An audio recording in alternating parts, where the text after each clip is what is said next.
This is a free sample of the book, Man's Guide to Making Male Friends, by Cairo Copeland. The first half of this book is posted right here on YouTube, free for everyone to listen to. If you like this content and want to hear or read the rest, or want to listen to it free of ads, visit reinventideal.com/friends. The book is available on Kindle, paperback, and Audible at reinventideal.com/friends. Chapter 3. What a male friend can do for you that a woman cannot, not even your girlfriend. You cannot ever be vulnerable with your woman, ever. This goes especially for the guys that are in the most pain and have the greatest need to get it off their chests. These guys often lack the opportunities to do just that. Neither were they ever taught the skills of expressing these intense emotions and negative feelings in a constructive way. Males often feel safer expressing vulnerable thoughts and feelings with their woman. It seems perfectly reasonable to expect a woman who loves you to offer a sympathetic ear and provide emotional support that seems natural for women to give. Our mothers often did that for us when we were young. We're not looking to our lovers to mother us. We only believe that it is female nature and a beautiful ability of theirs to give that nurturing, emotional support, because we experienced that from the first woman to have influence in our lives. But the sad, unpleasant truth is that the woman you're romantic with is fundamentally incapable of providing you with any emotional support you seek in being vulnerable with her. If you were to go to her with worry, fear, or grief, it will only set off a reaction within her that you are not the strong man she hoped you were. In being vulnerable with her, your competency will be called into question. This is no reason to get angry at women, however. It's not that they are cold, heartless creatures.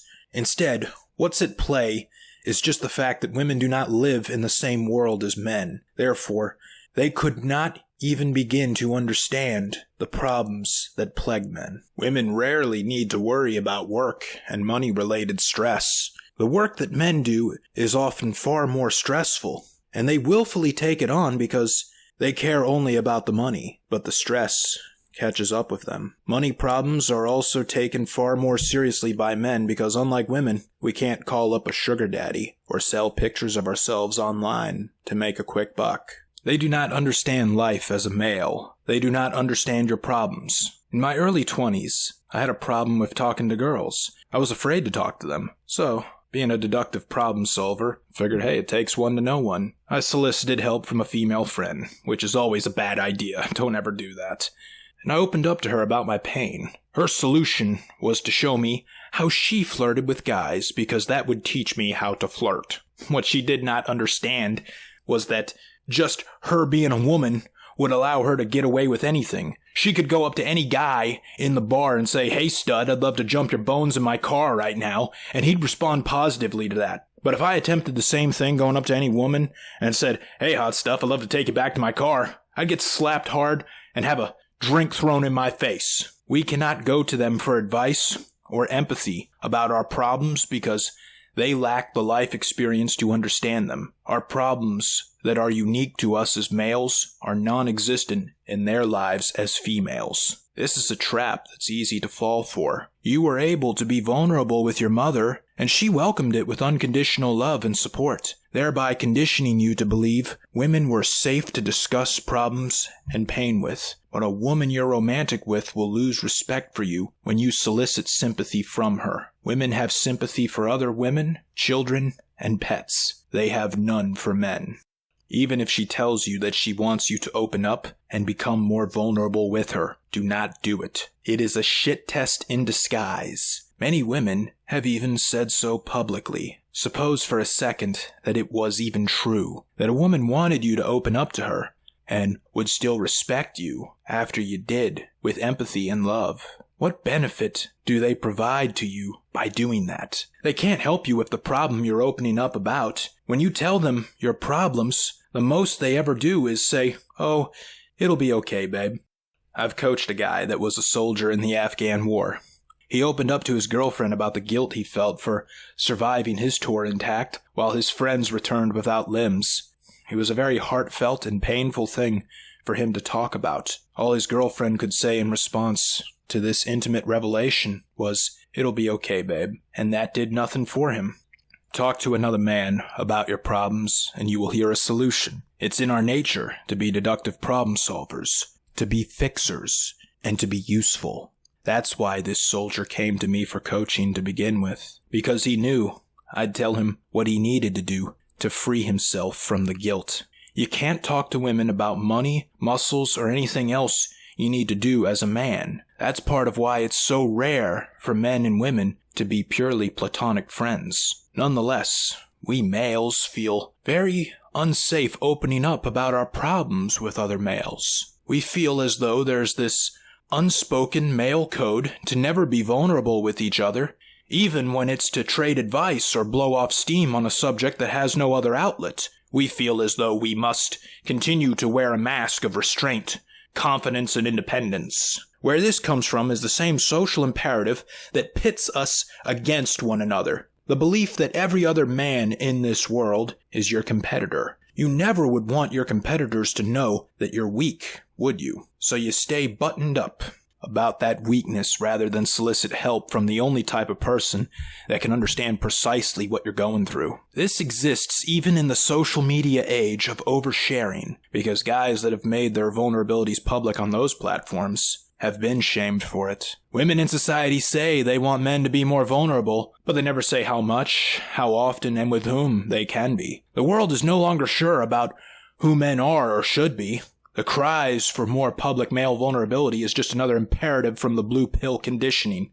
The same conditioning pushes the belief that you are not supposed to receive comfort or solace at all, let alone from another male. When it does occur, an alarm bell goes off. This is not normal. This is weird. Instead, the social script states that boys don't cry, and expressing emotion is weak. Do so, and you will be called a bitch boy or butthurt. However, take notice at who is hurling these insults. Most often you will see such insults hurled by women toward men. Rarely will you see men hurl such insults at each other, especially when men express emotional pain in front of each other. A man who makes such an expression often has reached a legitimate breaking point, and we can all recognize that. Therefore, male friends are precisely who you need in your life to take your problems to. They will be the only ones to see your vulnerable side. They are to be the ones that you seek sympathy from, as well as solutions to your life problems. They may have even lived through those same problems themselves. Reject the blue pill again, because in this matter, it has fed you the lie that a romantic partner should fulfill all your social and emotional needs. This lie will not only harm you by having you choose to seek sympathy from your woman before your male friends, it would also have you ditch your male friends for your woman. It commands that you idolize the romantic ideal at the expense of your male friendships. Do not ditch your friend for a woman. Do not accept the lie that family and friendship won't work together. Your guy friends will do so much for you in terms of making you the best possible version of yourself, and by effect, setting you up to attract the best possible woman you could have, even if it's not the one you currently have right now. Your guy friends can also save you from making one of the greatest mistakes of your life, settling for the wrong woman. We say a dog is a man's best friend. If your dog really doesn't like someone, if it barks and growls at someone excessively, there's often a good reason for it. Dogs are rarely wrong when they express these judgments. Similarly, your male friends are rarely wrong when they try to warn you about a woman that is very wrong for you. Many guys would refuse to ditch a girlfriend if their male friends encouraged him to, but they'd gladly ditch male friends if their woman told them to. They do this because they falsely believe a girlfriend is more difficult to acquire than male friends. If we look at the loneliness among men and the levels of isolation they have from each other, you'll find the exact opposite to be true. A true male friend is more beneficial to your happiness than even the most submissive and sexual wife. Stronger friendships make for a stronger marriage and stronger family. Establish a connection between your best friend and your woman. Make them meet each other. Keep an open house. It's important that your male friends see what your life with your woman is like. They will be able to point out to you when you're overlooking something important, or when you could do something that could score you major brownie points. They are often things that we fail to notice in our day-to-day lives with our women. Maybe she did something different with her hair and is hoping we'll say something. Being male, we pay little attention to these things. She doesn't understand that, and every second of our silence that goes by suffocates her. But a friend is likely to notice something different about her because he doesn't see her that often. When he points that out to you so you can say something to her, he saves your relationship for that day. These guys will point out the potential problems you have sneaking around in your household, like weeds growing in your field. Another example is when you're calling your teenager a nickname that she used to like as a kid, but hates now because it's humiliating. However, she is afraid to tell you. Your guy friends will point that out because only they can help you see what you are unable to see. You want to get in each other's homes. Get to see what their home situation in life is like. What are their families like? How's their relationship with their wives? Also, so you can say to your wife, if something goes wrong with me or I'm out of town, these are the guys to call. Lastly, bring the sons in. Set a standard for them for what male friendship should be like.